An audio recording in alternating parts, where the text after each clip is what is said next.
Welcome back to Confessions of a Recruiter with Blake and Declan. We are on a global mission to build the world's largest community of recruiters so we can all connect and succeed together.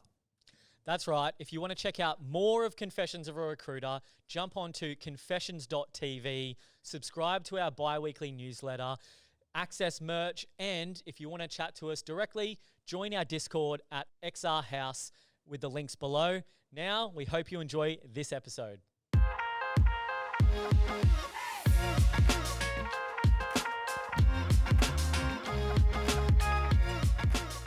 Here we are. We are joined with Ephram Stephenson from Collar Talent Group. Mate, thanks so much for coming on. Absolute pleasure, boys. Thanks for having me on. I think, when did I first message you about? 5-6 months ago? Yeah, because initially we were going to try and do it up in Brizzy, weren't we? Yeah. So now it's all fallen into place. Absolutely. This is awesome. And it's a big week for you. You get to be on Confessions and you're also speaking at Talent X. Yeah, no, very exciting very exciting week for me personally. But again, obviously been a big admirer of the show and obviously really excited to be here and obviously chat to you guys and see what it's all about. But yeah, tomorrow's going to be a big day, I think, for the whole industry, right? I mean, the RCSA event is arguably one of the largest events of the year on the calendar. Obviously around the technology and innovation and candidate experience. So yeah, super excited to be there showcasing Collar Talent Group. That's awesome. Love it. Now let's start with the tagline that you introduced yourself with. Australia's fastest growing recruitment agency. I think that's a super impressive, firstly, it's an impressive tagline, but to actually achieve something like that, you must have some sort of secret sauce, mate. What's the secret sauce? Yeah, look, I wish, thanks, mate. I mean, that's the reason why I get out of bed every day, right, is to receive feedback from peers and industry. I guess legends like yourself, it's... Can I just hold on a second? I'm not used to these pump-ups. Usually we're the ones dishing them out. Look, there's no secret sauce. I guess ultimately our success is really down to the team that I've hired and ultimately the work they do day in, day out. Cliche, it sounds obviously a little bit cheesy, but you know the reality of it is I personally believe there's never been a better time to be in recruitment. I personally believe there's a real changing of the guard with the top 4 recruiters globally. And that allows, I guess, a new startup like Collar really to come in and go after some of the larger volume accounts. So obviously our business is all about large volume and obviously temps on assignment and have conversations with businesses that quite frankly 2 years ago just wouldn't have been interested in working with a new, smaller agency, right? So I think the secret and the sauce is, again, having an incredible team backed by arguably the best tech stack that money can buy to free up their time so they can actually spend more time speaking to the candidates, speaking to the clients, being more solutions focused rather than kind of get all caught up in the day-to-day grind of obviously the administration, the compliance and everything else. Okay, so let's just kind of unpack what you've been able to achieve with Collar Talent Group. You've got how many consultants? So we're 115 consultants. And how long have you been going? We've been going since we launched on the 29th of July 2021. So we've been going for 23 months. Okay, 23 months. Okay, so we're talking 50 consultants a year hiring, which if we break that down, what's that, 5 a month? The pure logistics to be able to onboard 5 people a month is quite foreign to me to be able to do that. How do you logistically, firstly, think, okay, it's time to hire again? Yep. We just hired 5 people 4 weeks ago. Let's hire another 5 people, and you do that consistently for 2 years. Yep. What's the kind of the strategy there? How do you kind of unpack this aggressive hiring strategy? Yeah, great. I guess as a new business and a new player, the foundations of the organisation is all around our internal staff. Again, a cliche, everyone's going to be telling you the same thing.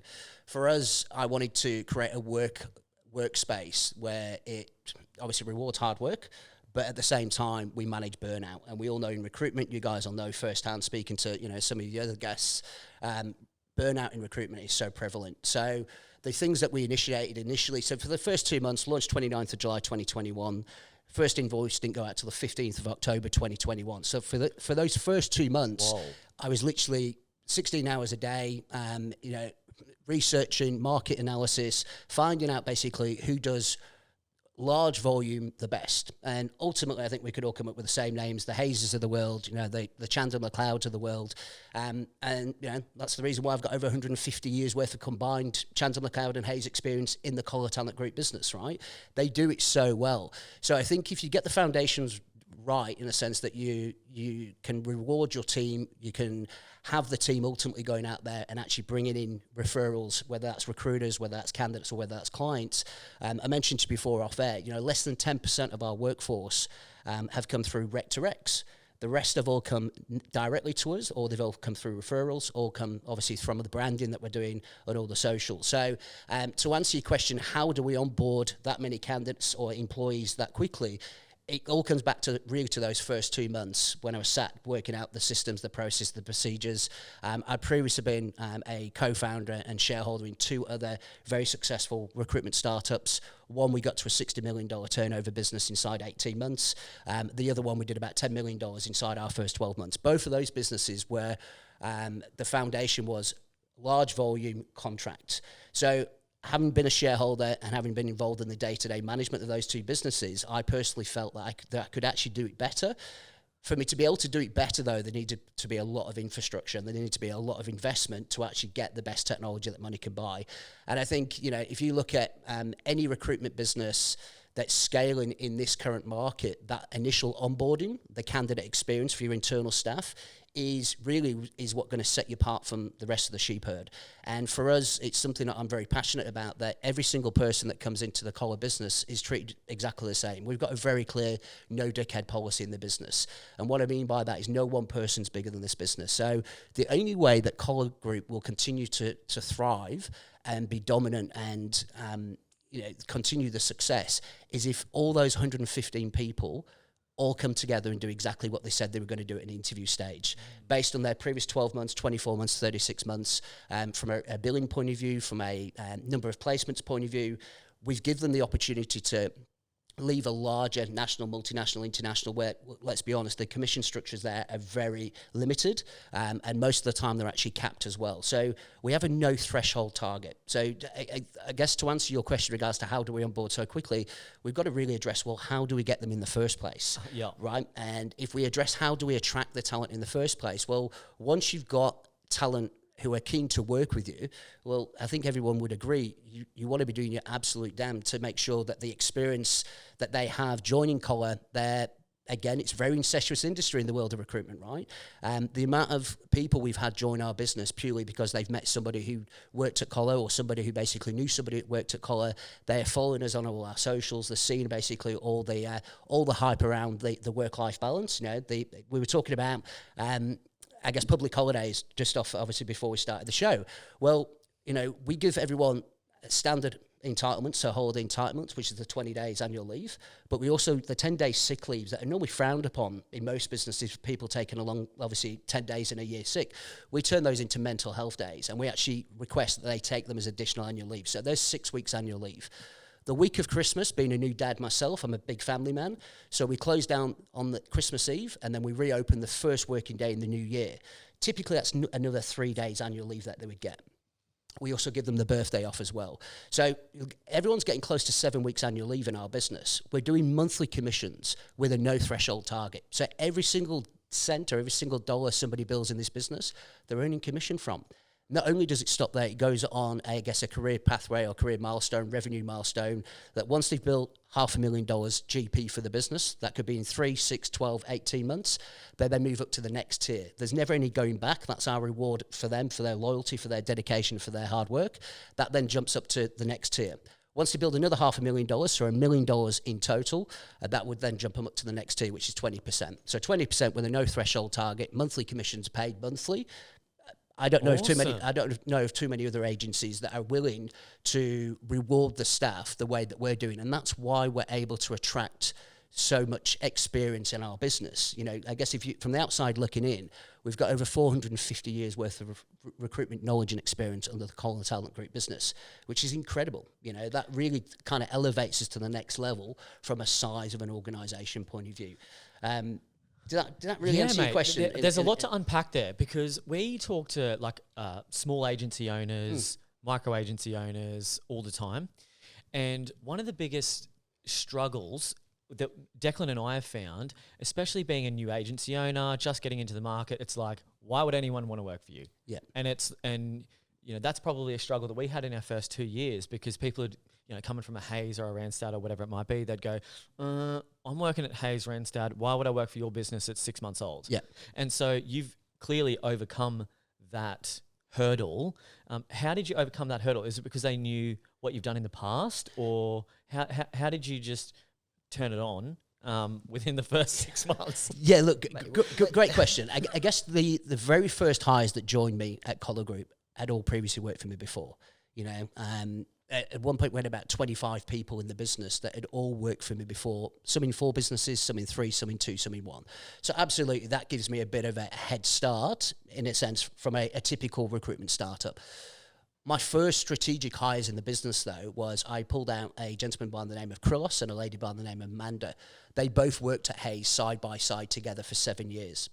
Amanda had been there for 10 years and Krillos had been there for 7 years. Now, Krillos was their safety manager for the whole of the west of Australia. And Amanda was their return to work manager. Now, in a large volume blue collar or contracting, health and safety is your number one priority. So they were my very first strategic leadership hires that really sent a message to the market that we might have only been doing, I think at the time, temps. We probably had maybe 40, 50 temps out. And I've just gone and hired literally a director of health and safety out of Hayes and a director of wellbeing out of Hayes. But the message that sends, again, to our clients and to our candidates is just how passionate and how serious we are about our health and safety and the quality and the well-being of our staff. Then flip that on, I guess, in regards to the wanting to create that great place to work type of culture. If you market yourself really well, and on those, let's call them marquee signings that you make, the very first person that I pulled out of Hayes was actually one of their top 3 billers nationally. Which really kind of... How did you do that? That's what I was about to say. Look, that was an instrumental hire for me personally, and proud to say Kylie's absolutely flourishing in the business.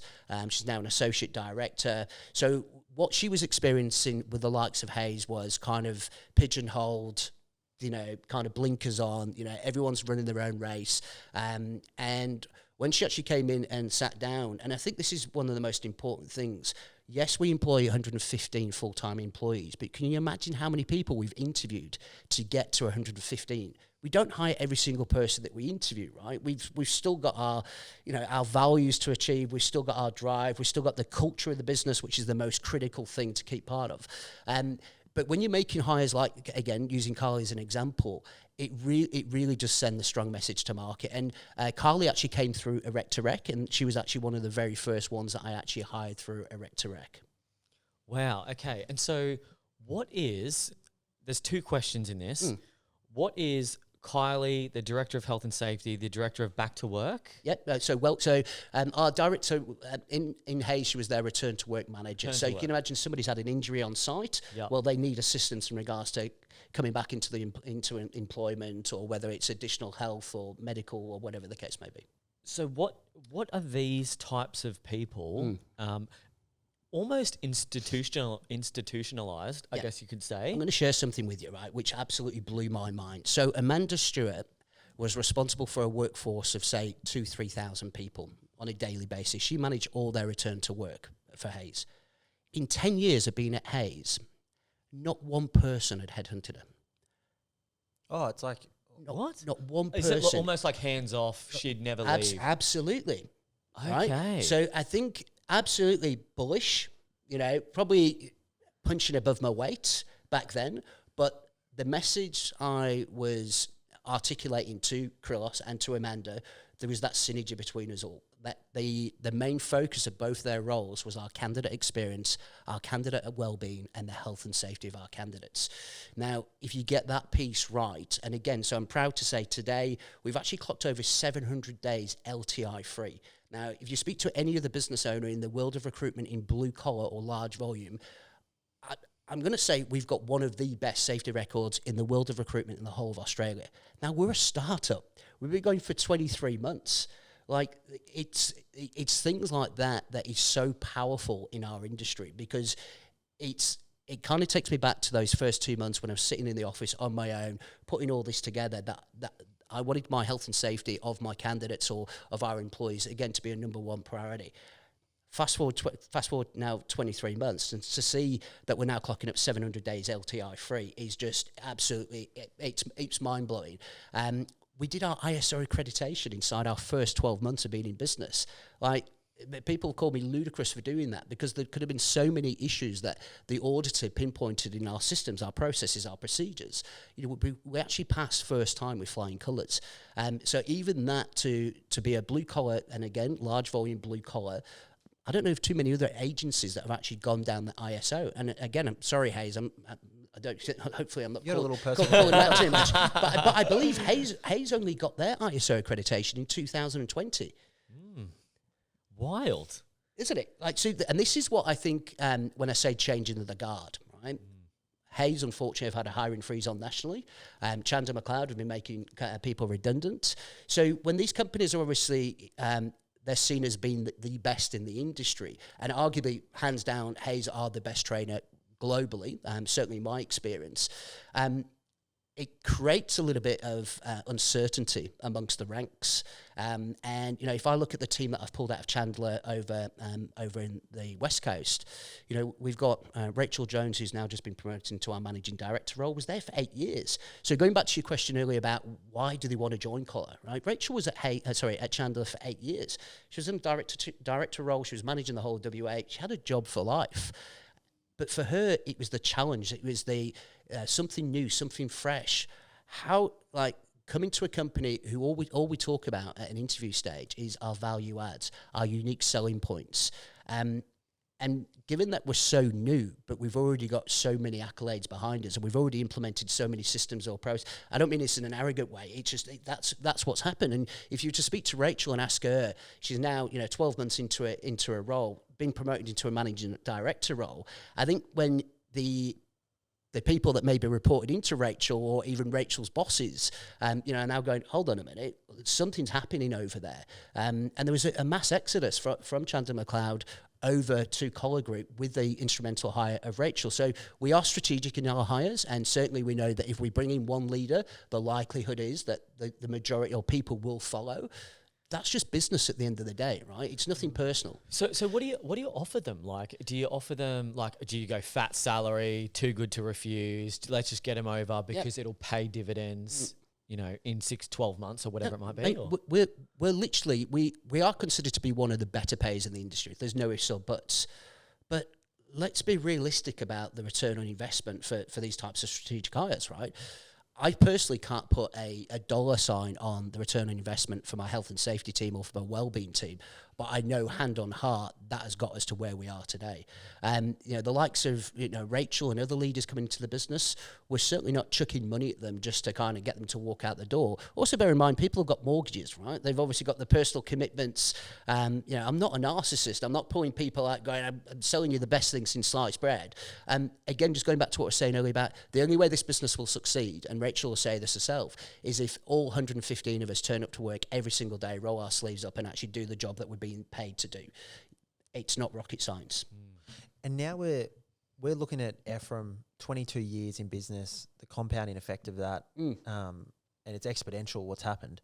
Can you take us way back to when you got into recruitment and what it was like, how you started, how you got into recruitment, who it was for? Because, mate, unless you're really... Like, I try and follow your story because I find it so interesting and see the companies over the years. But, mate, you've got nothing but Collar Group going at the moment. Yeah, so it's pretty hard to do a bit of research, mate. Unless you can rack your brain over the years on what you've been up to with Conoco and Design and Construct. But even back before then, like, how did it all begin? Is it 22 years in recruitment or? So 22 years in recruitment. My first job was working for a company called Atomic Consulting. They've gone exponential over in China at the moment. I think they're up to about 300-400 recruiters. When I joined the business here in Sydney, there was a team of four directors, and they hired me as a telemarketer. And my job was to literally call businesses out of the Sydney Morning Herald at the time, their job section that came out on a Saturday. Fortunately for us, we actually got it early on a Friday. If you knew the news the news agency owner or whatever the case may be. So I'd be banging the phones, or bashing the phones, basically, introducing our services, who we are, what we're about, and the old story, 22 years ago, we're going to have a consultant who's going to be in your area tomorrow. Do you have a spare half an hour for them to pop in and talk about recruitment solutions? I was being paid $13.50 an hour to do that job, and they were going to give me 1% of all GP that I generated. But 2 weeks in, their recruiters, the two of them were coming back and saying, the leads aren't qualified. They're not interested in using recruiters. My background is telemarketing. I worked AXA Insurance back in the UK for 5 years. They went on to newspaper sales, which is field sales, selling advertising space. So telesales, 5 years, outbound calling, mixed with mixed with advertising sales out on the road, B2B. Just for me, gave me the makings of a really good recruiter. Now, I've said this time and time again, you've got to be passionate about what you do. So I was born in the UK, but then we moved to Jordan, lived in Jordan for 4 years. Dad was in construction, grandfather was in construction, so always had this passion for construction, right? But I had no idea how I was going to channel it in a sales role. Landed in Australia, got the gig as a telemarketer. 2 weeks in, approached the directors and said, look, appreciate the feedback from the recruiters going out, but I beg to differ. I believe I can actually, if you could send somebody with me, give me a go at doing recruitment end-to-end 360. They said, well, we can, but it'll be commission only. We'll give you 50% of everything that you bill, gross profit-wise. And that was it for me. Like, I've been on $13 an hour. This is 22 years ago. And my first month I billed 39 grand. And then pretty much every month for the next 2 years, I was the top biller for the whole 2 years that I was there. And my team grew to a team of 20. Their business grew to a team of circa about 50 in that time. But I was still the only one on commission only.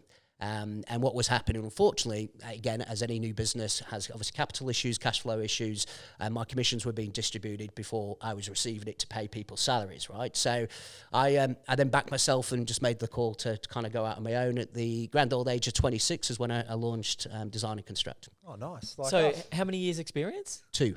2 years. That's a bit of a theme, eh? Yeah, That's us. Yeah. So the clearly naive, thinking you could do it all. Yep, that's how usually most businesses start. It was, but to be honest with you, mate, I went into it more of a lifestyle business. I've been on commission only. Still kind of working my own hours, know that the more hours I put in, the more placements I'm going to make, the more money I'm going to obviously earn. So kind of went into it with a lifestyle kind of approach, and all right, well, I don't really need these guys. I'll just go and do it on my own. I'll, work a couple of days a week or whatever the case may be and see how it goes. And that was a big wake up call. What happened? Tell us.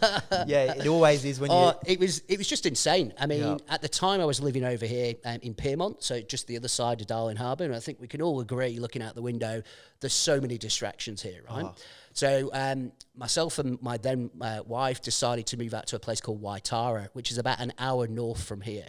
And it's actually just before you get on the freeway to go to Newcastle. There's nowhere more remote in kind of within an hour and a half of Sydney. So we moved out there and we took on a 2-bedroom apartment, turned one of the basically bedrooms into a home office. And it was tough. Right? It was really, really tough. I mean, I was only speaking the other day about it. Like, there was times where I was literally ad chasing on Seek, obviously for business. And I just stop and go, should I actually be searching for jobs for myself rather than ad chasing? Like just smashing the phones. I remember my first, so the second day I launched, I'd contacted a couple old clients that I haven't dealt with. And they said, yeah, come in, drop off your market material. And I said, I don't have any market material. I don't have any business cards. So ended up going down to Officeworks, using one of their printers because I didn't have a printer, printed off an A4 piece of paper, thought it was a design extraordinaire, came up with, obviously already had a logo, had the brand somewhat, and made up a business card really on an A4 bit of paper, and walked into to this client's office and kind of said sheepishly, oh, here's my new contact details.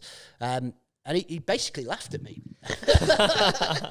He basically laughed at me, and that, for me, though, was my biggest learning curve about branding and marketing, right? And just how powerful branding and marketing can be if you get it right. Now, if we look at the Design and Construct brand, arguably one of the most prominent construction property recruitment brands in Australia at the time, but I'm actually dyslexic, so my mind goes 1,000 miles an hour.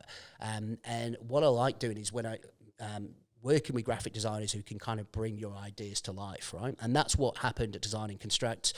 In fact, I used the same designer for about 15, 16 years, and we worked all the way through basically the brand, the integrity. We did the same in the UK as well when we launched Design and Construct in the UK. So that was the first kind of intro into recruitment. Scaling Design and Construct, we went to Sydney, Melbourne, Brisbane, Perth, London. And while I was scaling that, we then had conversations with multiple entrepreneurs who were keen to go out and do something themselves. At the time, there wasn't a recruitment entrepreneur out here or anything similar to that. And I was fortunate enough to be approached by a few people to actually help them go into business. And what initially started as a conversation about potentially doing something completely, separate. It was like, well, why don't we do something together? And then we launched the Preston James brand, obviously, which is a rec-to-rec. Oh, true. Yeah, Started that. Yeah, Preston James, 420 Consulting, Lee and Dan. Highly recommend you get those two on the show. Absolutely top of the game in regards to scaling businesses. James Toff, he's actually in Brisbane now. I'd highly recommend you speak to James. Went into business with James. So I launched the Kona & Co brand, and then James approached me. He was obviously keen to do something in insurance. We then launched Kona & Co Insurance. On the back end of that, the Design and Construct brand then rebrand in the UK, then rebranded to Ingeni Resources. We then launched Building Careers Australia, which was what we got to seeing that. 60 mil turnover business inside the 18 months. So I brought in basically an investor in who...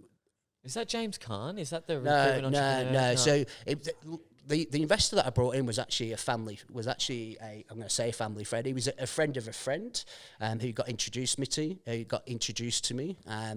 And he'd been involved in multiple businesses, kind of scaling and exiting. So I just thought it was a great partnership. And obviously brought him in. We did the BCA brand together. And then Leslie DeLimi, who was actually Hayes' top biller.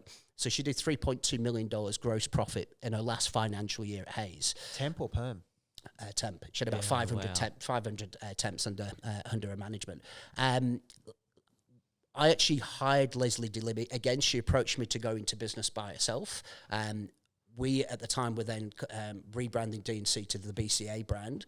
We then flew her and her husband over to Sydney, offered her an opportunity to come part into the BCA brand as a shareholder, albeit it would be for BCA WA. She then basically joined obviously came on board, absolutely smashed it out of the park in the first 18 months. I then exited those businesses, and about 6 months later, when I was launching, what was actually scaling Kona & Co during COVID, Leslie approached me again, said, "Look, I'm not happy here.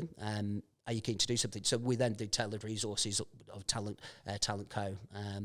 But to have the opportunity again to be, I guess, approached by arguably one of the best recruiters in Australia is something that I'm very, very passionate about, but also very humble about as well. So why do they want to why do so many people want to partner with you? If you're not in the room and we spoke to all these people and we said, what's Ephram like? Yep. What are his strengths? Why do you want to be with Ephram? Yep. What would they say? Are they like, he's a sales guy, he's a marketing guy, he's a operations guy, he keeps us grounded, or like what's the... Well, I don't know, mate.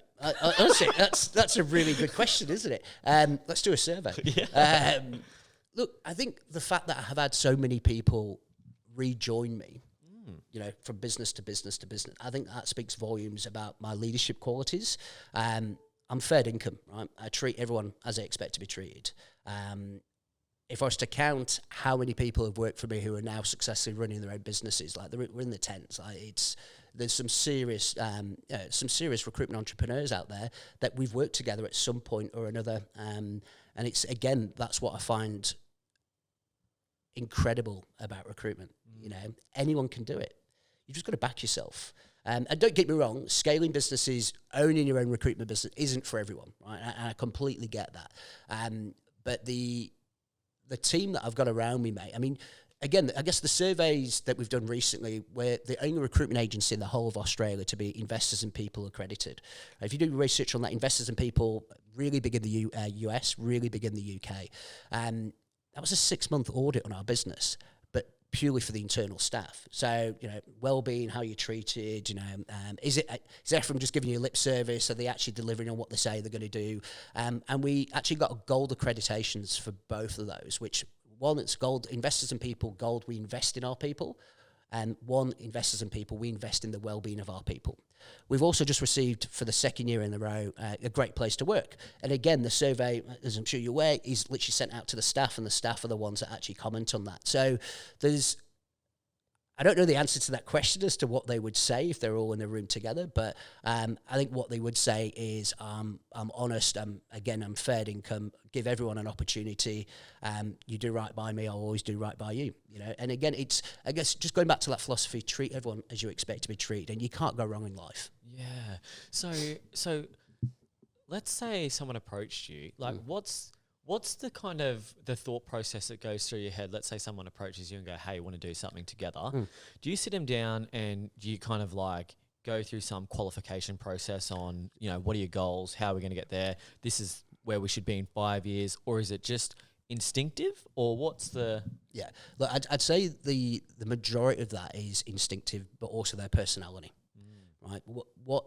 Why are they in it? Why do they want to do what they want to do? Are they expecting you to do the majority of the work for them? Do you know? Like, are they willing to back themselves? Are they willing to go out there? I mean, James was 24 when he launched Conan & Co. Insurance. I think I spoke to him. Did we speak to him recently? Maybe a year or two ago. Yeah. Is Conan & Co. still around? Yeah. So, Conan, he's rebranded from Conan & Co. to Conan Recruitment. Okay. And they just specialise in insurance. Yep. Yeah. But again, like, it's having the opportunity to work with individuals like that really keep me young and healthy. I mean, I don't look young and healthy today, do I? Obviously, after being on a plane you look great. Half the day from Perth. But that's what gets it for me, And what is so exciting about Collar Talent Group is, rather than we do multiple businesses, multiple brands, multiple specializations, we're doing it all under Collar. So I've got James Toffees, I've got I've got James Toffs, I've got Leslie Delimis, I've got the Danningleys working in the business. So for me, that's what is so exciting about Collar now. Like, in the last 6 months alone, we've added our government stream. Like, well, the guy who's heading up government for us was arguably the number one rainmaker in government, in the whole of Australia. He's an absolute machine. So we've now got circa about 80 tenders that we're currently either EOIs going through the process that we're waiting to obviously find out on. So we've now got the government space. We've also got the software and IT space, which we could all agree, and obviously you guys, obviously your background is arguably one of the most buoyant spaces. Again, I've got knowledge, I've got experience. We've added that, so we've now got a solid software and IT team. And the accounting and finance, we'll also be looking at going into insurance. We'll also be looking at obviously going into, other revenue streams as they present themselves. And that's what's been exciting about Collar is, like, I never had a business plan. It was all up here. Right? And it was all about the delivery. It was about growing a high-performing team, growing a brand that will become synonymous with generalist recruitment in the whole of Australia. So what I want is, when people think of recruitment, I want Collar to be at the forefront. I know that's really wankerish, but we've got to have a goal, right? And why not? What's to say that Collar's not the next Hayes, or it's not the next Skilled, or it's not the next Chandler? Like, where's the limitations? Like, where's the barriers? Where's the ceiling? And I personally believe, in this current climate, this current market, certainly for the next 5 years, there's never been a better time to be in recruitment. Like, we've just opened up in Tennant Creek. Tennant Creek is the middle of Australia. Like, there's nothing there. Like, there's obviously there's a regional airport there. There's a recruiter there now. There is a recruiter there. Yeah. Now, strategically, I don't know if you're keeping around on the news, but the Mike Connon Brooks, the Sun Solar project, is ideally located within 2-hour drive of our Tennant Creek office. That's a $30 billion project, like $10 billion in construction. There's a number of agriculture farms in and around the Northern Territory as well, which we're also going to be providing staff to. So we're strategically looking at where we can place offices. We're looking at the current climate. We're looking at where we currently sit in regards to what we don't want to do is over-promise and under-deliver, right? So one of the strategies that we've done as well in the last 6 months, and this was only a couple of weeks ago, is open in the Philippines. So as a business, we operate 7 days a week. We have our standard working crew, if you like, that come in Monday to Friday. We have people that work evenings for us. We've got, part-time mums, part-time dads. We've even got clients working for us at weekends. So they'll do the normal job Monday to Friday, and they're looking for some additional work in the weekend, and they're permanent part-time for us, just doing a Saturday and Sunday. We open from 6 a.m. to 9 p.m. East and West Coast. So again, that's our point of difference. The exciting thing now with the Philippines, though, is we've got Charlie based out the Philippines office. He's originally from the UK. He's got about 15 years healthcare experience. He's an absolute weapon. He's actually running and busy hiring at the moment, basically a team of resources and recruiters for us, who will, their prime objection will be basically sourcing, screening. No interviewing at all. We use smart AI, which I'm sure you guys are aware of. Obviously, those guys are absolutely incredible, and the technology behind that is phenomenal. There'll be no real candidate conversation at all. It's purely that screening, shortlisting kind of vetting process. So we're now operating 24/7, 365 days a year. Hey, just wanted to jump in here. We got a confessions hotline, so give us a call, send us a text if you want to share any juicy stories, or even just ask a question that's been on your mind, because we'd love to hear from you. The phone number is 0485 865 483. Enjoy the rest of the show. And so, like, if we design and construct, Kona, I think there might have been another one in there. What did you not do, or wish you did, or did do in those businesses to make Collegist like stick and it be already so much bigger and better than what all of those were? Yeah, look, for me personally, that stage of my life, as I mentioned previously, obviously I was married, we were together 15 years. I was just at a different stage of my life, right? So then I was all work, and that's probably why the relationship obviously deteriorated. For me, I was too busy spinning so many plates, dealing with so many stakeholders, and on so many different time zones, that it's like, why am I doing what am I doing, right? So when I sold the businesses and exited all the businesses, I was going to take 12 months off. And now my new wife, who I've got my baby boy Finn with, we were over in Hawaii visiting her dad. And her dad lives on the Big Island, and there's a place on the Big Island called Kona. Yeah. So 5 weeks into a year sabbatical, bored shitless, itchy feet, I've got to do something. I need a new business name. So that's where we came up with Kona & Co. while we were sat on the beach. As soon as I got back to Melbourne at the time, launched Kona, and we launched that obviously during COVID. So two of us had met before, face-to-face. James had been to see me previously for an interview, one of my other businesses, really rated him back then, but it was different location, so we just couldn't make it happen. And I guess going back to what you were saying earlier, I'm having so many of those conversations now. I might have interviewed somebody 15, 20 years ago, who's still in the industry and go, actually, do you want to have a chat? So I'm not having to break down all the barriers or the doors to actually get these conversations. The question was? What did you do differently, or what do you feel like you could have done? Yeah, so what's done differently, I guess we call it, again, is doing it all under the one business. Yeah. Right. So I mentioned earlier, I'm up at 4 most mornings. My little boy, I'm up with him crack of dawn. I'm in work normal time, 8 o'clock. I'm normally home by 3 o'clock every single day. And I do that. I structure my day around that. My calendar, if you check my calendar, I think this is the first meeting I've done after 3 o'clock in, I can't remember, months and months. That's awesome. Yeah, because we had a podcast with this guy, Troy. He runs like a small business podcast, and he was talking to us about our businesses. And he goes, mate, the key, and the fact you've obviously done it, he goes, mate, is to scale a business and not lose that family time. Yep. You don't want to be scaling business working 60, 80 hours a week, mate. It is not worth it. And I think, going back to your question, that's what I did wrong the first time round. I was unhappy. Right? I wasn't very happy in the marriage. I was chucking myself into my work to kind of keep myself busy, but without actually giving me any respite or any time to kind of chill out and do what I want to do, right? The thing we collar was the amount of people that have joined with their experience. Like, we've got myself, obviously founder, CEO. I've got COO. They're currently looking at CFO. Rachel's managing director. Rachel runs day-to-day of the business with a director of each state reporting into Rach. We've then got a director of each revenue stream, and we will have one of those in most states. Then your associate directors. We've then got all the recruitment mobilization. We've then got obviously all the back office team as well. So it's, there's no, all I can say is personally, I feel more chilled out. I turned up to this meeting half an hour early, which is unheard of for me. Sorry, leave you hanging. No, mate, it's all good. But it's things like that, right? That I previously would never have had time to take stock, take a step back, take a breathe, and really appreciate everything that we've done. Whereas with Collar, every day there's something new, and I think that's, I'm sure that there would be so many people that have taken us off their newsfeed on LinkedIn, right? Because it's just collar. But it's the truth, right? And why not celebrate the wins? Doesn't matter how big they are. Why not celebrate? It's obviously painting a really good picture of the culture within the business, but also the success of the organisation. And to actually be told that we are officially the fastest growing recruitment agency in Australia via LinkedIn, which is a source of data and a source that I respect so well. Awesome. Let's just keep doing what we're doing. We're all having fun. We're all enjoying what we're doing. We're all creating. We're not even creating ripples in the industry anymore. We're creating monsoons. We're out there. It's disrupt or be disrupted. Well, who was the last to do it?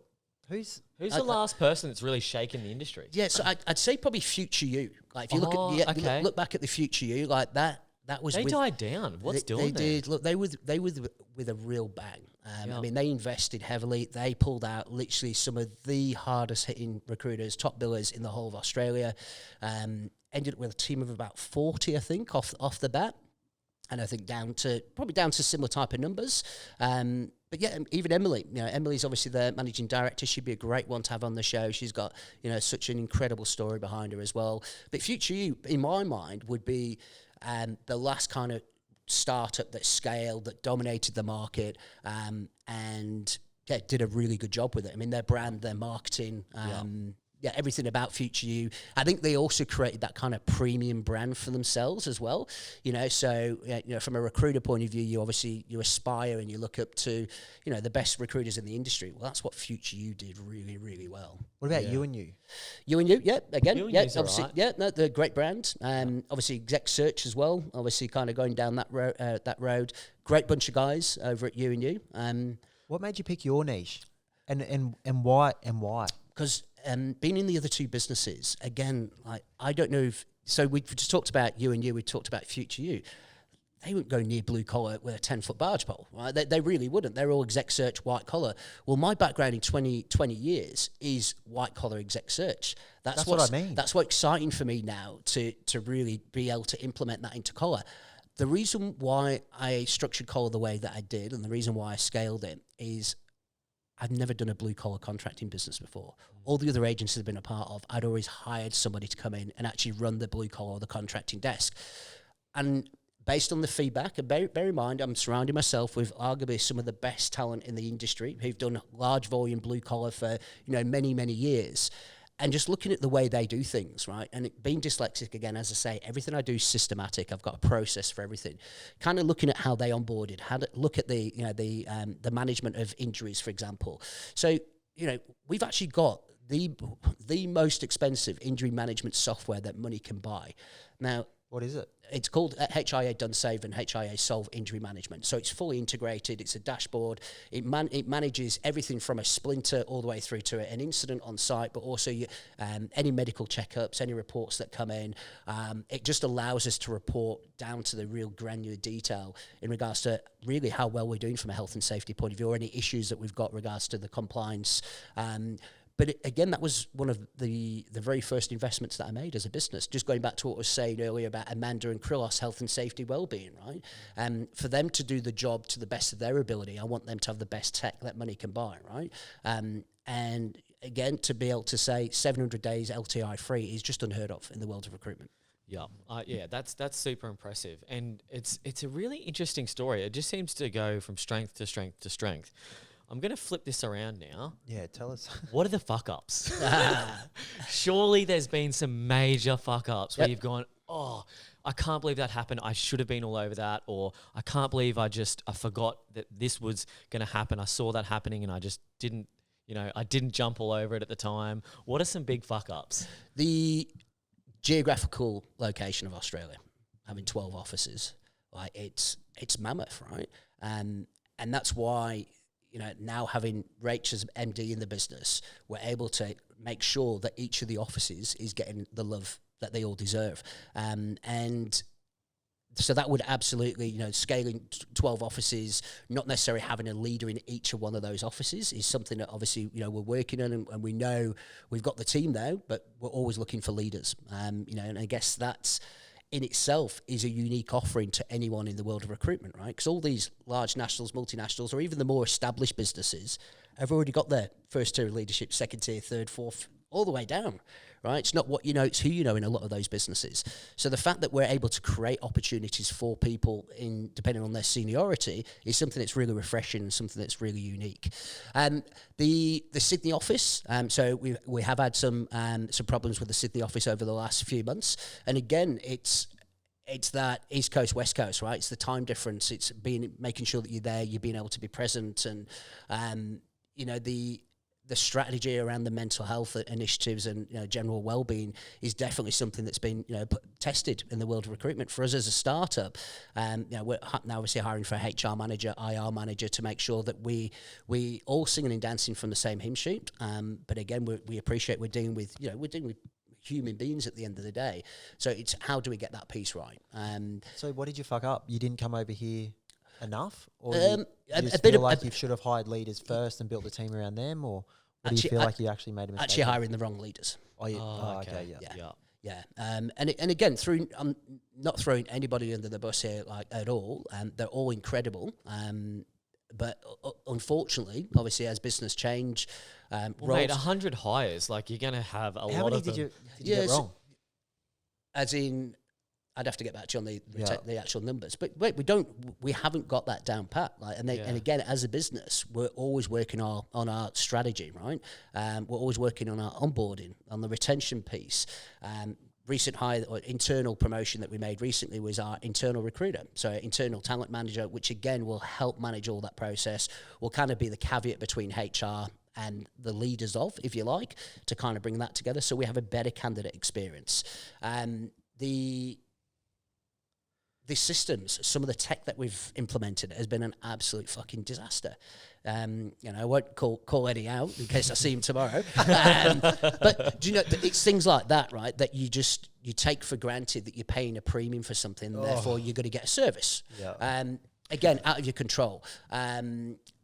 The growth has definitely been the biggest challenge, though. Yeah. Hands down. I've got a question. How long do you give an office to be profitable before you go, not worth it, pull the pin? Yeah.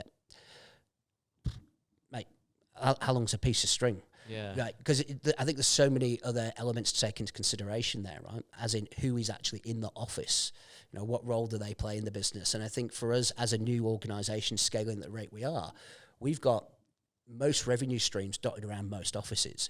We've got a back office dotted around different offices. So the strategy now within the business is just bring everyone together, consolidate basically the knowledge and the experience that we've got. Absolutely, we're still hiring, but we're being more strategic in regards to making sure the teams that are coming in really do appreciate the opportunity that is in front of them. We've done a lot of business development over the last 23 months. We've won a lot of major accounts. Absolutely, it's very much that account management model where we need people to kind of oversee those accounts, work with their team of recruitment mobilization to make sure they deliver. But at the same time, sorry, I've just lost my track there. Yeah, so my question was, and I'm going to follow it up with a new one, was how long do you give it till you pull the pin on an office? I personally don't think you can even go into it with that kind of time frame or kind of mindset personally, because I think if you're already kind of thinking that, you're potentially setting the team up for failure already. I think one thing, if that was to ever happen in my business, I'd be on the plane, I'd be there, I'd be camping up, basically I'd be staying in the city, staying in the state. Make it happen. You've got to make it happen, right? Because it's again, we're dealing with human beings, right? And it's my name, it's my reputation, it's the business reputation that's on the line. That if we've brought somebody into the business and for whatever reason that office isn't performing now, and we're talking about closing it down, you're doing wrong by everyone there, right? So fortunately for us, we haven't had to make that decision. In fact, the Sydney office, we've just been looking at offices earlier on today. We're looking at getting ready for another big drive here in Sydney. In fact, our biggest growth areas over the next 12 to 18 months will be your hometown, obviously up in Brizzy. Nice. Victoria, obviously Melbourne, and here in Sydney. So in Sydney, we've got 2 offices. We've got Circular Quay and also out at Penrith. The Penrith office is strategically been placed there because there's so much industrial, transport, logistics, manufacturing, and that's already proven really fruitful for us out there. And what's your view? You've talking about a lot of industry heavyweights, and they're the backbone of the foundation. But what about hiring recruiters with absolutely zero experience? Yeah, to be honest with you, that's where we've gone wrong. Right? If I was to say my biggest regret is bringing in trainees that haven't actually succeeded. Right. So one, I look at the way we've hired them, our interview process. Have we actually set them up for success? Do we have the resources as a fast growth business to really give them the resources, the one-on-one time? And we did a one round of recruitment kind of rookies, if you like, and we actually brought in four people into the associate program. 2 of them are still in the business. One of them is still in the business. The 3, unfortunately, didn't work out. And I kind of keep myself going, all the knowledge, all the experience I've got up here. Previously, Design and Construct, we won Recruitment International Award, Best Training in the whole of Australia. It's just having the time to literally be able to deliver that, the learning management system, the Recruitment Excellence Guide. I'll actually send you guys a copy of it. So we've got a Recruitment Excellence Guide. It's 250-page worth of recruitment knowledge and experience, can teach anyone from a rookie through to a managing director. Everyone would still learn something in the Recruitment Excellence Guide. So we've got all the intellectual property, we've got the market material, we've got the learning management system. It's actually having the time to be able to do that. Now, we actually had somebody in a training role, in a national training role for us, who unfortunately just couldn't get out of Sydney because of the amount of work that was required training people in Sydney, right? So even that, as a business, we've kind of gone, well, why don't we work with the directors of each state who are arguably some of the best in the industry. They've trained, they've mentored, they've developed with so many recruiters over the time, and actually get them to roll out their training. We'll bring in external trainers. So we're kind of repositioning what our training structure looks like for a business. But happy to say, the new learning management system that we've just implemented, we spent an awful lot of money implementing this. It's all unique content, all unique IP to Collar. It's something I'm really keen to, and that rolls out at the beginning of July. But I think certainly the more junior recruiters coming through, that's definitely something where I feel I could have done better. And how do you're rolling out stuff like, I imagine everything's growing so quick, headcount's coming on. How do you get all these new bells and whistles without people going, oh, fuck, Ephram's just bringing summer girls for us to do. Oh no, another process. Yeah. Is that even a thing, or does everyone just on the same boat? Again, you'd obviously have to answer on a postcard and ask them. I honestly believe, though, from the feedback that I'm receiving, and again, there's not one person in the office that I wouldn't go and sit down with, speak to, go for a coffee with, or whatever the case may be. So I'm pretty hands-on that way, and pretty close to the action as to what's going on. I sit on the sales floor in every single office wherever I go. Some of them I'll sit in reception, and I really want to hear what's going on in my business, that's. Sorry, the question again? Yeah. The question was, how do you get everyone to roll out?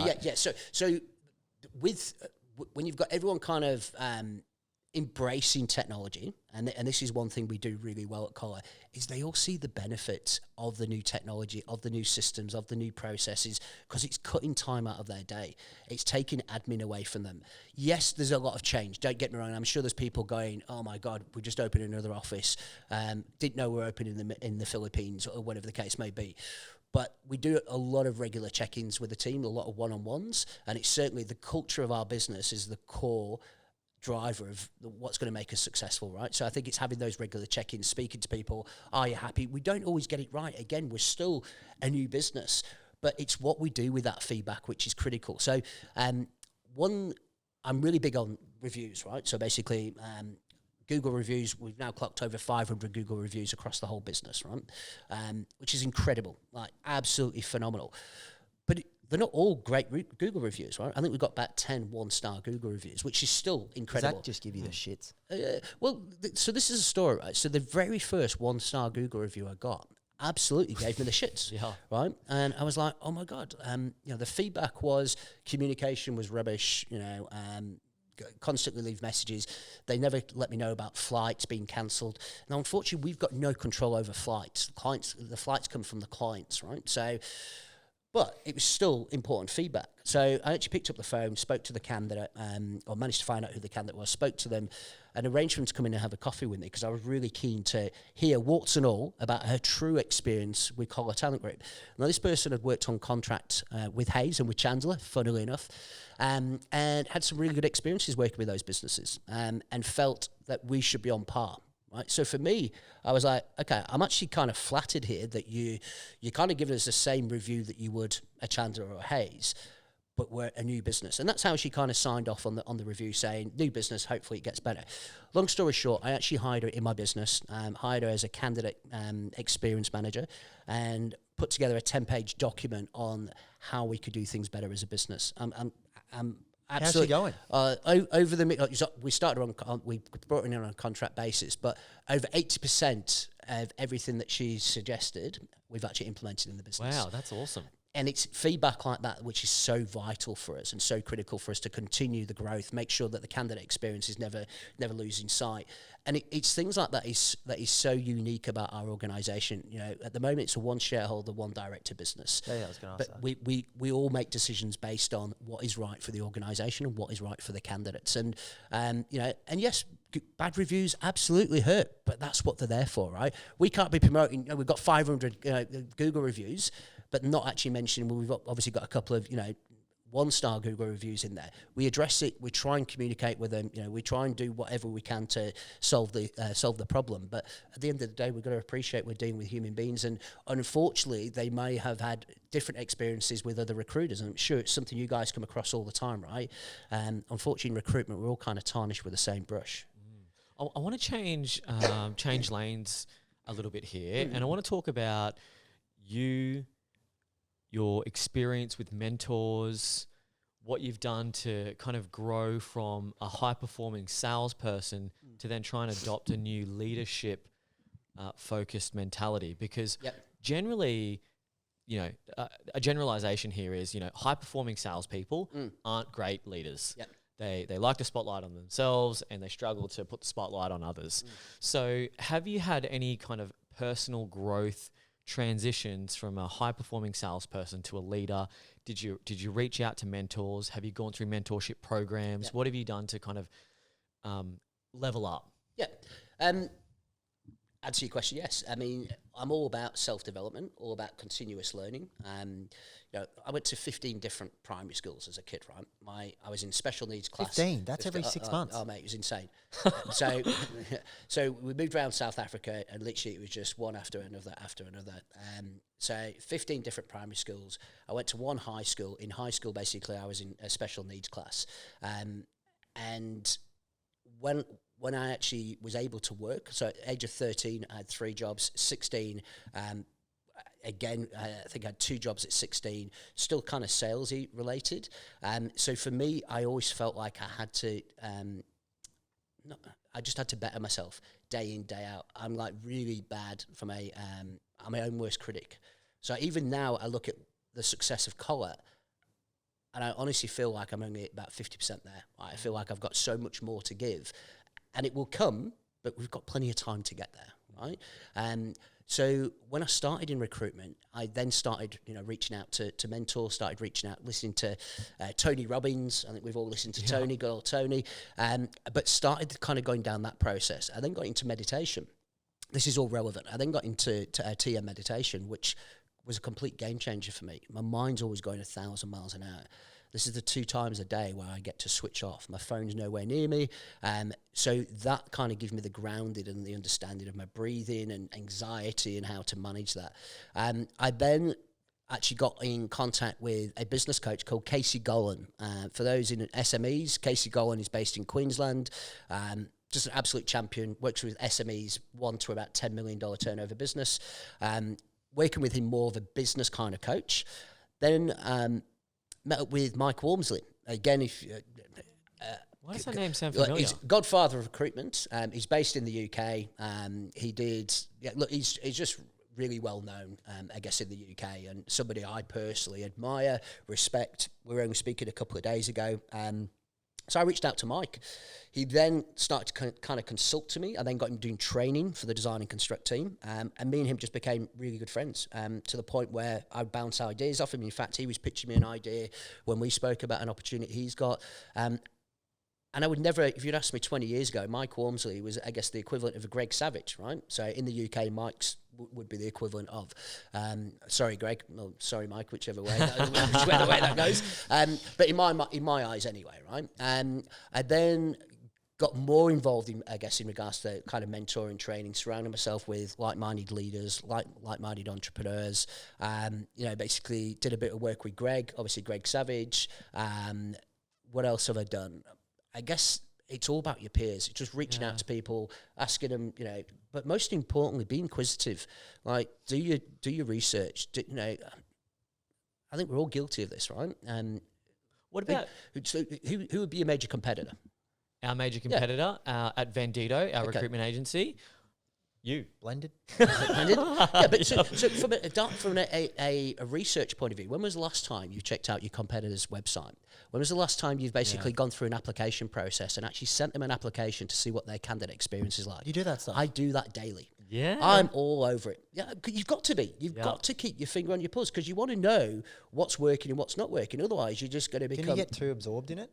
Well, like you said earlier, it's obviously... Maybe you get a big head and go, these guys are rubbish. Yeah. We must be killing it. Crushing it. No, it's more so, I'm curious to know how long it takes, things like, how long does it take them to get back to a candidate? And if so, is it a phone call? Is it an email? Is it a text message? Do you ever mystery shop your own business? Yeah, I've done it a few times. Yeah? How'd you go?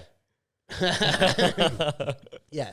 Well, you've got to do it, right? Yeah. And I think that's one thing that in recruitment is taken for, everyone takes it for granted, that the recruitment industry is constantly evolving. And if you do not evolve with more knowledge, more intellectual property, keeping your finger on your pulse, well, you're just going to be an AK recruiter who's kind of, going back 20 years. There's so much technology available these days that even as a one-man band recruiter, you could literally be operating as if you've got 10 people in your business. Like you really could. Like all the automation that's out there, the reference checking that's out there, even the BD that's coming back now, obviously from the reference checking. There's so much, and I think that's probably why so many recruiters do go out on their own and do keep it as a one-man band or as a one-lady band or whatever the case may be, because you could still earn really good money, but without I guess without all the headaches. Yeah, for sure. And what made you get off the piss? Like, we offered you a beer before, not that we had any beers, but I was going to go get some if you said yes. So, in Hawaii, on the beach, Kona & Co., basically decided on Kona & Co. That was actually my last beer when I said, you know what, when I get back to Australia, stop drinking, I'm just going to give my absolute all to grow Kona & Co. into an absolute weapon. And I can honestly say, had I not have gone in with Leslie again for Tailored Resources, I would have probably had the same achievement that I've had with Collar at Kona & Co. It was just difficult circumstances. Did you have an issue with the drink? It's either on or it's off. Do you know? And being in Sydney, I lived here for 17, 18 years. What's it like, my day to day, what I've just had, I would probably have had 3-4 meetings, which would have taken place either at a restaurant, a bar, or it consumes you. It becomes part and parcel of your day to day. And for me, again, finding out basically, that. So we're in Melbourne. Obviously, the lockdown happened. So I stopped drinking just before lockdown, basically before COVID started to rear its head. And what was interesting was whenever I was on a Zoom or I was speaking to people back in the UK or even friends here, there would always be beer, wine. It was the thing. Spirits, and everyone was shit-faced. So for me, I was like, do you know what? I see this as a perfect opportunity to really capitalise on the current market, right? Everyone's going to be drowned in the sorrows. Everyone's going to be feeling sorry for themselves. Somebody has to be recruiting out there. COVID or not, somebody has to be hiring. And I want to be the one to find that job and to place that person. And, I think if you look back over the success I've had over the last 3 years, since I haven't been drinking, well, the proof is in the pudding that clearly it's working for me. If I go back to my design and construct days when I scaled design and construct for 5 consecutive years, doubling the revenue year in, year out, I wasn't drinking during those 5 years. So for me, it's... 15 different, obviously, primary schools, growing up on housing commission, dad died when I was 13. Like, I've always been revolved around chaos, right? So for me, to actually be 45 years old now, if I take a step back and actually think of what am I trying to achieve from this, my drinking doesn't even play a part in that. Like my little boy, I'm proud to say, it's not as if I have a drinking problem. It's not as if I go to AA or see counsellors. I just choose not to drink. So, if you'd have cracked open a Heaps Normal or, not really keen on the double Heineken, but there's some really cool non-alcoholic beers out there. But you can still go out, you can still socialise, but you don't have to get shit-faced. You don't have to wake up with a hangover. You don't have to miss meetings, miss flights, which I think we've all been guilty of doing, right? Yeah, 100%. So what about managing your time with friends? So one big kind of weakness in a lot of high-flying, not that I know I don't want to paint that with a bad brush, but like someone that's super successful, got a lot of things going on, struggle with the family life balance, and then more so with the friends side of things. Yep. So how do you manage your time between family, friends, running a business? What's that like for you? Yeah, look, again, mate, I think everything, in moderation. What's your prioritise? What's your priority? Right, my priority in life is my baby boy and my gorgeous wife. They're my number one priority. My whole world revolves around those two. Just so happens that we own a recruitment business that's doing really well, that I'm very passionate about, that gets me out of bed every day. Right? Again, the old saying goes, we spend so much of our time at work for us not to be happy. I'm just in a really fortunate position to be working with an incredible team of individuals who all want the same thing. Regards to friends, I still play golf. I still basically socialise. I've just joined the YPO chapter of WA, so Young Presidents Organisation. Again, that's a great, there's actually some really good friendships built there. My friends obviously heading back to the UK next week, as I mentioned. We've got a bunch of friends coming over to Barcelona, stay in Barcelona with us. We've just had friends come and stay over in WA. I think everything in moderation, right? And because we've now got a team that support us at the weekend, I don't have to worry about working on the weekend. Yes, absolutely. If there's an incident, there's an emergency or whatever the case may be, my phone's always on. But 9 times out of 10, I'm working Monday to Friday. I'm home by 3 o'clock most days. We all finish at 3 o'clock on a Friday anyway, because that's just company policy. But it's not as if, and this is what is really interesting, right, about the drinking culture, that even though we finish at 3 o'clock every Friday, there'd be very few of the teams that would just go straight to the pub and on the sauce. A lot of them would still go out. They'd you sure, mate? Do you want to run a circle? That's what they're telling me. But it is interesting that the culture within the business isn't like a big drinking culture. I reckon it's a shit culture to have. Yeah, the drinking culture. The drinking culture. Yeah. We never experienced that in recruitment from the day we started, and even in our own businesses. Yeah. But you hear the stories, and apparently it's just everyone's going out every afternoon, night, having Tuesday a beer. night drinks. Yeah, wild. So that's really good. So Monday, that's just a choice that you've made to go, you know what, I'm a better version of myself when I'm not drinking. 100%. I'm a better husband, I'm a better father, better brother, better friend. Yeah. I also think I'm a better boss because I can be more, I've got more patience, right, and more time to kind of really appreciate somebody else's circumstance, where I think, when you're running your own race, it just becomes the Ephram show, it becomes whatever, I think that's really, really something that has allowed us to excel as a business. But our biggest competitive advantage would certainly be my knowledge, my experience from the previous 12 startups, right? Did you say 12 startups? Yeah, I've just launched another one about 2 weeks ago. What's that called? So that's Collar Momentum. So that's our indigenous. So it's actually awesome. Majority indigenous owned. So what does that mean for Collar Group now? So I guess you've got is it a bug that you just like enter an agency and then you scale it and you leave? Is that what you were going to do with Collar Group, or? Yeah, look, absolutely not. Okay. Yeah, I've got no intention of exiting this business. This is it. Like, this is when I say I want to create Australia's greatest generalist recruitment agency. I want Collar to be that. I'm 45 years old. I reckon I've still got at least another 15 years in the tank to give, like, solid doing what I'm doing now. And again, it sounds really wankish, and I don't mean it that way, but I honestly think I'm giving out about 50% of my output at the moment. And that is what is so exciting for me now. We've got the infrastructure down. We've got the framework down. We've got the major contracts and the clients. We've got the candidate experience. We've got a very loyal candidate following base as well. The opportunities that are out there are just exponential. You know what's funny? Most of the way that people talk about their agencies is they're always going, I want to be known to be the number one ultra specialist niche in my niche. Yep. And you're the opposite. You're like, I want to be the best generalist out there.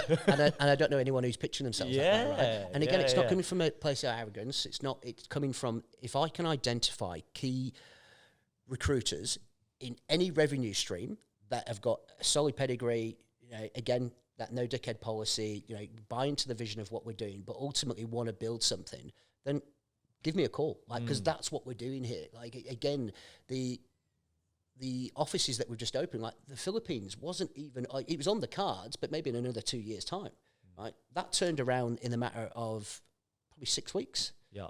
Okay, this is happening now. The fact that we opened in Tennant Creek, again, like it's things like that is completely unique about our business. We're the only recruitment agency in Perth with 3 offices in Perth, right? And the reason, and people go, why do you need 3 offices? So what you just about to ask that, weren't you? Okay, so because I instinctively think, geez, you've got 3 leases. What a nightmare. Yeah, it is, mate. It's an absolute nightmare. We just signed 700 square meters a couple of weeks ago, which is, wow. That's a big office space. Huge. But the reason why we got 3 offices, again, use the time, and my advice to people in small business, when you're interviewing recruiters, ask them questions that you really want to know. Like, don't just stick to your experience. Don't just stick to your billings. What's really making them tick? Why have you left your last positions? How is travel an issue for you? How long are you traveling? Do you have family? Like, go through the whole process. And one thing I found in Perth was, if somebody had to travel more than 25 minutes to the office,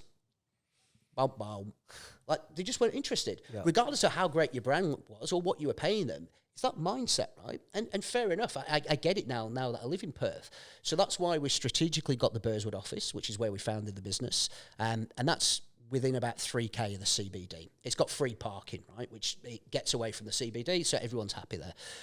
We go 50 minutes south, we've got our Mandurah office. And again, the Mandurah office, we anticipated that growing to a team of about 5. It's now up to 15, I think even maybe 16. We then open it up in Joondalup, which is about 50 minutes north of the Burswood office. So we've now got north of the river, metro, south of the river. And that's what's making us so attractive to the Perth recruitment space. Do you think you might replicate that across Brisbane, Sydney, Melbourne? So Queensland, for example, we've got Brisbane. We just signed, in fact, we just moved into the new office space, Adelaide Street. We've got Townsville. We've got Gold Coast office. So a physical office, we've got 4 people at the Gold Coast hiring there. And then soon to be Mackay. So Mackay, obviously, for the mining, for the industrial, for obviously all the kind of the trades roles.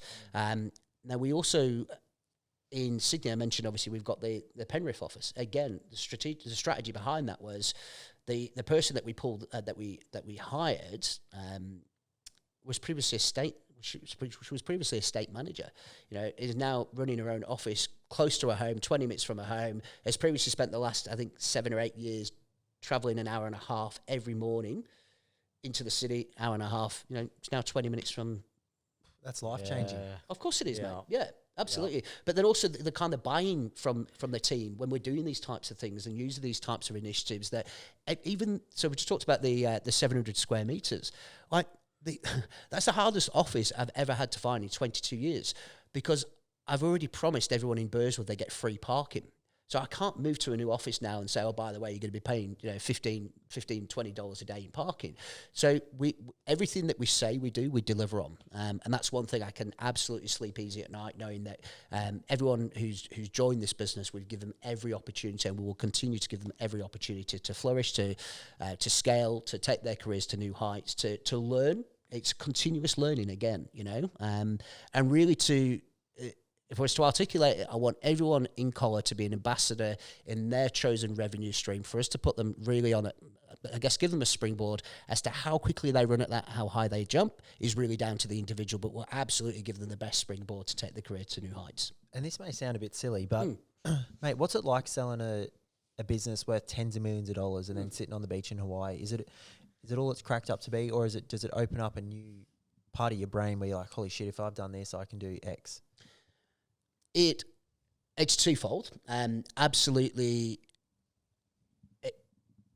there's the excitement that comes, obviously, with all that, but there's also a huge sense of loss, right? In a sense, you go, hold on, and that's I was explaining to somebody the other day. The beautiful thing about bringing in, I guess, outside capital is the business has been going 15 years. There's a heartbeat of the business, right? People have been there 7, 8, 9, 10 years. As soon as you bring capital in, they don't care how long anyone's been there. They just want to know what they're billing today, or what did they bill last week or last month or the last 3 months. That's what changes. So for me personally, it was actually I regretted going down the path that I went down. So for me to take time to reflect and go, okay, nothing was holding me back from doing BCA on my own, right? Other than I thought I needed help basically to do that. It's your mindset, right? I thought how can I hire somebody who's doing $3.2 million at Hayes annually and is payrolling 500 candidates weekly? You don't know what you don't know. Do you know what I mean? So if I was to look back and go, yes, there's the excitement, yes, there's the sense of accomplishment, but there's also obviously a real big hole there where you go, all right, you just spent the last however many years building all this. What next? You know, and I think that's what was the driver 5 weeks into what was going to be a 12-month holiday.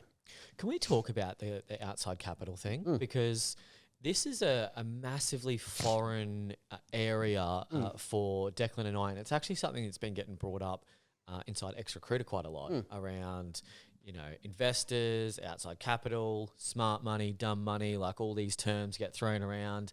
So when you were talking about when you bring in outside capital into your business, like what are you doing there? Do you go to a bank? Do you go to like an industry leader, or like how do you justify to go, all right, let's get some investors on board, let's have heaps of money in the bank and then just go hard at doing X? Yeah, so for me personally, I probably wouldn't have looked at it had I not known this guy outside of recruitment, let's say, right? So I knew him personally, really successful, introduced basically a couple of people basically into the business, if you like. So for me, it was a little bit not risk adverse in a sense, but I knew the person that I was going into business with, right? Does that make it easier? In hindsight, no, it doesn't. Like, there's so many options out there for businesses, and I think, you know, what I'm finding in the industry, there's so many scare tactics and so many people that will give you bad advice to kind of lead you down the wrong path. For them to jump in at the 11th hour as your knight in shining armour. Like, fucking hate this. The whole industry is wrought with it, right? Yeah. And it's something that absolutely needs to change. But that's why it is great hearing stories about Ex-Recruiter, about Recruitment Entrepreneur. Like, if you look at the Recruitment Entrepreneur franchise, and that's really what it is, I believe, like, you look at the success they've had throughout the UK, throughout the US, but why not so much over here, right? I just find it really, really strange that nobody's stepped into this market and gone, well, I honestly think today I could sign half a dozen recruitment entrepreneurs to go out on their own. Like, it's literally, you either come into work under collar or I can't work with you at the moment. I'm just not in a position to be able to do anything. But there's a market there for it, right? Yeah. Somebody just needs to treat them well, do what they say they're going to do, get a couple of success, good marketing behind them, and then there's a business. We could be onto something, mate. You're talking to us right now, mate. We got 14. If you 14. Yeah, there you go. Nice. Yeah. So what's your thought process on getting capital then? Have you been in situations where you've thought that, oh, this is a great deal, this guy's going to give me, I don't know, $500,000 for 50% of my business and I'm going to just, you know, scale infinitely? Or can you give us some actual like real life situations where maybe you've just thinly avoided a bad situation, or you've realized a good situation and you didn't capitalize on it? I could give you a scenario where we signed a sale agreement with a 14-day cooling off period, and the settlement to go through on the Tuesday, you get a phone call on a Sunday saying, I need to meet you for a coffee. Well, you know something's fucking going wrong there. And then literally meet for a coffee and say, unfortunately, I've just lost $3 million on a Ponzi scheme and no longer can buy one of the businesses. So it's stuff like that you put your eggs in your basket assuming something's going to happen. You've got a sale agreement, which, let's be honest, isn't worth the paper it's fucking written on. That's those types of experiences that you'll never know until you've actually gone out there and done it. My advice to anyone in recruitment is, if you're going to go out on your own, go out. Just do that. Right? Go out on your own. Or speak to these guys. Obviously, 14 under the wing, they're certainly doing something right. But yeah, again, there's not enough talk about it in Australia, I believe. Yeah. So can I ask you a question? Yeah. So how do you invest in? So you've got 14 businesses. How do you invest in them? So we don't. Well, we invest, I guess, branding, marketing, back office. We don't own any of their business. Yep. So they are 100% shareholders in their business. Yep. We charge them a fee for running their back office and essentially, running their agency for them, so they can just focus on recruiting. Yep. That's anywhere between 25 to 10% of their revenue. Nice. Yeah. Yeah. So we pay for their resources, and it goes well. That's incredible. Because we find that a lot of people, especially in recruitment, are quite entrepreneurial in nature. Yep. And sometimes, even us, when we first started our agencies, sometimes all you literally need is someone just to go, mate, you're on the right track. Yeah. Keep it up. Yeah. And then you're like, boom, I've got a second wind, and I'm off and running, and you're still going. So I think Ex-Recruiter was born out of working together. 2 years ago during COVID, we brought Declan and I together. We used to work at our previous agency together. Then we went and started our own competing agencies, didn't talk too much. It was like the enemy over the hill type of thing. And then COVID hit and we were like, fuck, we just lost all our money because we're perm recruiters. Yep. Blake We don't have a called me contract for a bit of advice. And then all of a sudden we started sharing our terms of business together, our pitch decks together. And I'm like, oh mate, I'm sending this guy a legal letter. He's not paying the fees. He's like, mate, don't waste your money on legal letters. You gotta say to him, have I got your word, mate? Are you an honest man? And I'm like, what? As if that's going to work. Called this guy up and basically did the whole Declan special, pulled on the heartstrings. Usually I just waste money on legal letters. Yeah. And I'm like, mate, the guy fucking paid the fee. I just put him on his word. And he's like, oh, mate, I'm a man of my word. All right, I'll pay it. And then got a fee paid. So there was all these little weird things in business that if you just spoke to someone else, you'd be like, oh my God, great idea. I'm going to implement that. Or you go to the other extreme and you go to a consultancy or an expert, and they'll end up charging you an arm and a leg. And they fucking wreck everything. Mate, this is happening to us all the fucking time. And we're very conscious of it now, and we just call them out. Yeah. So we get referred to from like an accountant, or someone will refer us, and they'll create a problem out of thin air. Yeah. And we'll be like, mate, is this even a fucking problem? Yeah. Yeah, mate, it's a $500 meeting. And then to follow up with that will be $5,000, and that'll be an ongoing consulting cost. I said, mate, I don't even want that problem. And watch out for this, mate. You're gonna get in trouble for this. Yeah. And we're like, oh, legal fees just to set up Ex-Recruiter. That one guy quoted us like $12,500. I'm like, for what, mate? So we've got in-house counsel at Collar, so in-house lawyer. So if you need any legal assistance, by all means, reach out. Happy to help you guys. Awesome. Is that expensive? Yeah, well, he will be a shareholder of the business. Yeah. So for me, strategic. Again, you asked earlier about surrounding yourself with mentors. Like Gavin is incredible. Absolutely, he's a lawyer. He loves business. Just somebody to bounce ideas off. The fact is, he's incredible at law. You need room between 3 and 3:15 for us? Okay, well, before we end this, I want to end this. We've got a new segment that we are trialing. Okay, we've basically got these question cards. Yep. And there's 40 questions here, and we're gonna. There's some spicy questions. There's some boring questions, I guess I would say. ChatGPT wrote half of them, and then I wrote the other half because they were too boring and too politically correct. So what we're gonna do is we're just gonna shuffle this one up. You getting a good picky there, mate? Yeah, nice. Okay. And then you got to answer these questions.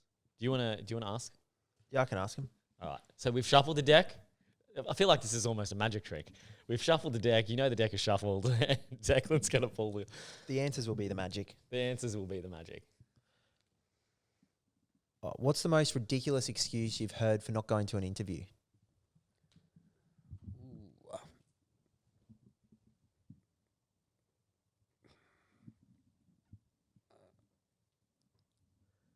there's so many, isn't there? Yeah.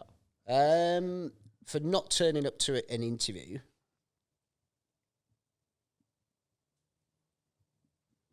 I don't know. Pass. Pass. Boring. Yeah. Mate, is there actually 40 questions, or have you just made the same question? I feel like we ask the same question all the time. Oh, here's one. Oh, we've asked this before, though. Yeah. If you could, this will be good, mate. If you could give it one piece of advice, or even multiple, it's up to you, to job seekers, or maybe recruiters. Let's do this again.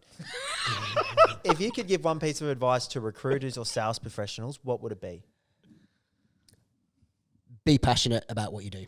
Like, it's really as simple as that. Like, yeah, you've got to love at least something about your job. Otherwise, it's just mundane. You're just going to keep doing the same thing day in, day out.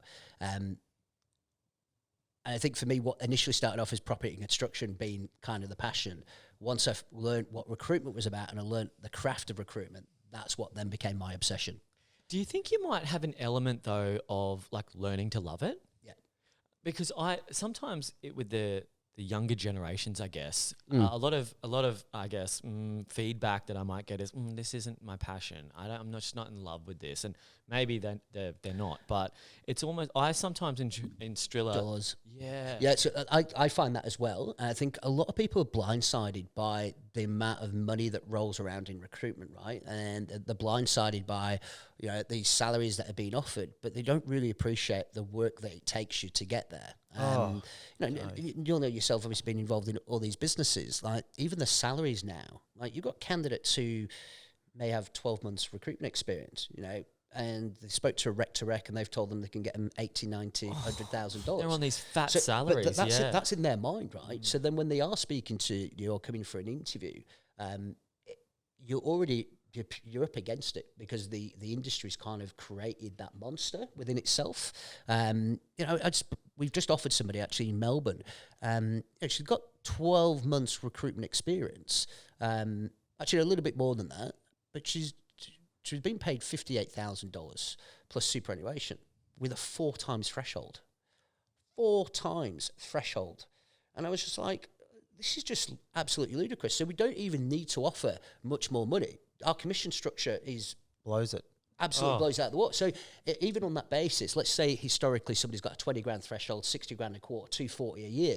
Well, even just by joining us, if you build 240 grand, you're going to be 24 grand a year better off. We're going to give you 10% with no threshold, right? So it's when you articulate that to a lot of the to the sales people, they kind of get, this is actually incredible.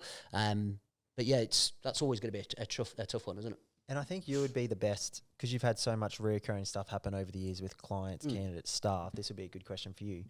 But how do you approach building long-term relationships with all of these people, clients, candidates, and recruiters? Trust and honesty. Treat everyone as you expect to be treated. If you can't deliver, tell them you can't fucking deliver. Like, don't go in there promising the world. And I think that is one of our biggest traits at Collar is we'll never overpromise, but we will absolutely deliver, and we want large volume accounts, but just give us the 1s, 2s to start with. We'll show you how we fill those and how quickly and how great the candidates are, the experience and longevity for you then to open up the 10s, then open up the 100s. And that's really our philosophy in the business.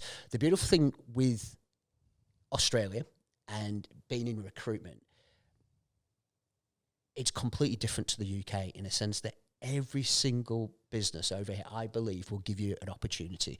What you do with that opportunity is entirely down to you and your teams, right?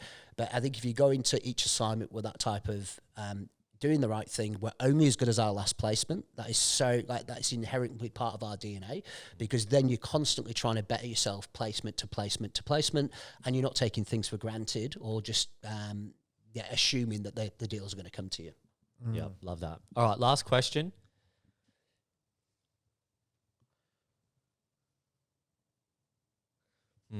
You don't like them? Oh, I do. They're good questions. They're good questions. All right, which one?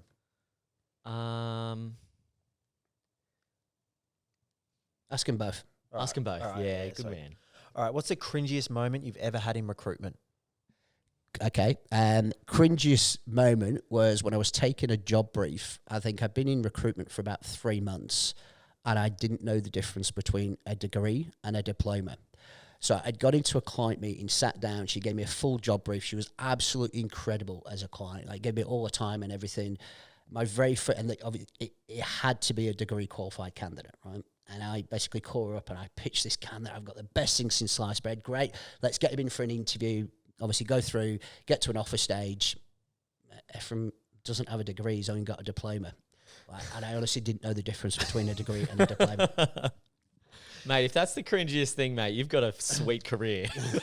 No, he's just. I reckon I do that now. He's just on a podcast.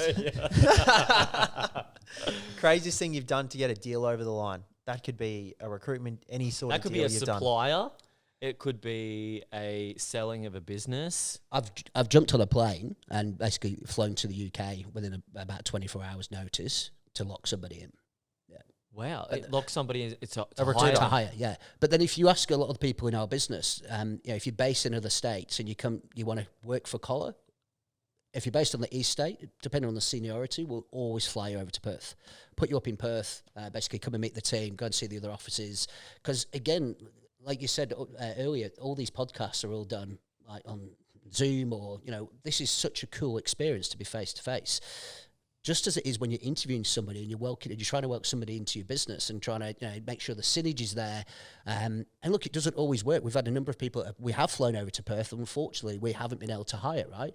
But even, I think if you were to ask them their experience, they would much rather have made the 10-hour journey both ways, basically, I guess between 10 hours flying total to come to Perth to actually find that out, as opposed to just getting an offer over the phone, contract sent through, start date, and then before you know it, a couple of weeks in, it all goes to shit. Yep. Nice.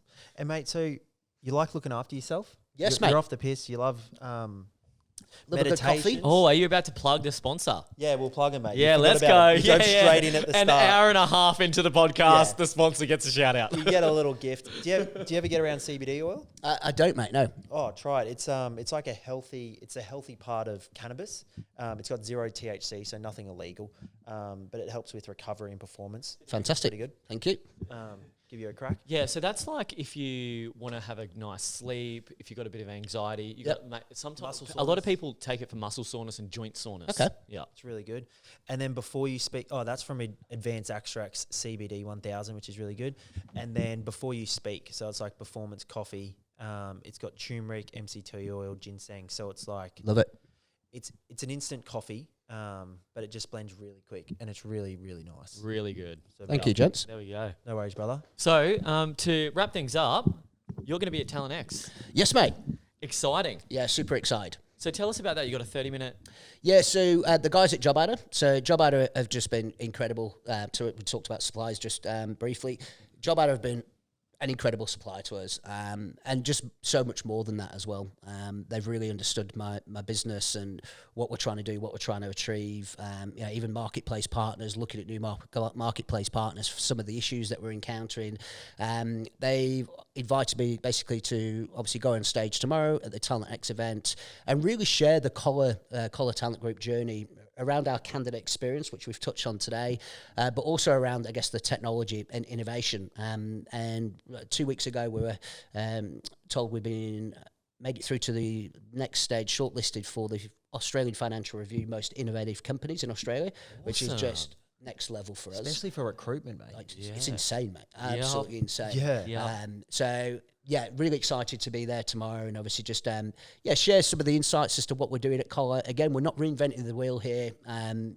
What we are doing is treating people as we all would expect to be treated, putting a human connection back into the world of recruitment, even though we're all using this incredible tech stack behind to help streamline the process, so we all get to spend more time with our candidates and our clients, really. Love it. Awesome. Mate. Thank you very much for coming Thanks on, mate. heaps. Appreciate you sharing your story. Absolute pleasure, gents. Thanks for having me. Thank you. Cheers. Thanks for tuning in to another Confessions of a Recruiter podcast with Blake and Declan.